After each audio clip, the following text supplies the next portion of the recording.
সংগঠন এই যে কালকে মনে হয় তাদের একটা পার্টি হয়েছে, মন থেকে চাই তরুণ ছেলেরা একটা মনে শখ জেগেছে একটা রাজনীতি করার, করুক, কিন্তু কথাবার্তা গুলো তো একটু ভালোভাবে বলতে হবে।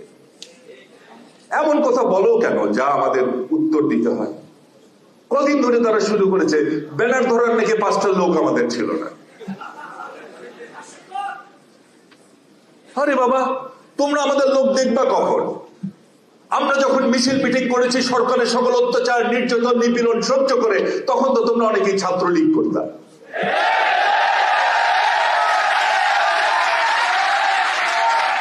আর কি বলে 5 জন মানুষও নাকি আমাদের হতো না। আরে ভাই, তোমরা তো ছাত্রলীগ করতাম নাকি জীবনের ভয়ে, আর আমরা আমাদের জীবন, আমি সেদিনও বলেছি একটি মিটিং এ, আমাদের জীবন চলে যাবে, আমাদের গুম করা হতে পারে, আমাদের পঙ্গু করা হতে পারে, আমাদের স্ত্রী সন্তানরা তাদের প্রিয়জনকে হারাতে পারে, এই কথা জানবার পরেও, আমাদের জীবন চলে যাবে জানবার পরেও আমরা শেখ হাসিনার সেই গুন্ডা বাহিনীর সেই অস্ত্রের সামনে গান পয়েন্টে বুক পেতে দিয়েছি।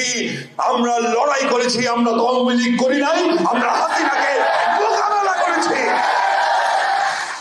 একদিন ডিবি রিমাইন্ডে একদিন নেওয়ার পরে আপনারা তোমরা কেউ কেউ কর্মসূচি প্রত্যাহার করেন। আমি বলছি না এটা একটা কঠিন কাজ, সবার হবে না। তোমরা তো নতুন নতুন, প্লিজ, তোমরা তো বেশি দিন অল্প দিন আন্দোলন করেছো, ঠিক আছে, তোমাদের আন্দোলন তো আমাদের কারণে আমাদের বিজয় অনেকখানি ইজি হয়ে গেছে, আমরা অস্বীকার করবো না। কিন্তু যে তোমরা যেমন তোমাদের বোঝানোর জন্য বলছি, তোমরা যেমন একদিন ডিবি রিমাইন্ডে নিয়ে তোমরা তোমাদের কর্মসূচি প্রত্যাহার করেছো, আমাদের মাসের পর মাস বছরের পর বছর এইভাবে ডিবিতে নিয়ে যে রিমাইন্ডে নিয়ে আমাদের উপর এমন কোন অত্যাচার নাই যা করা হয় নাই।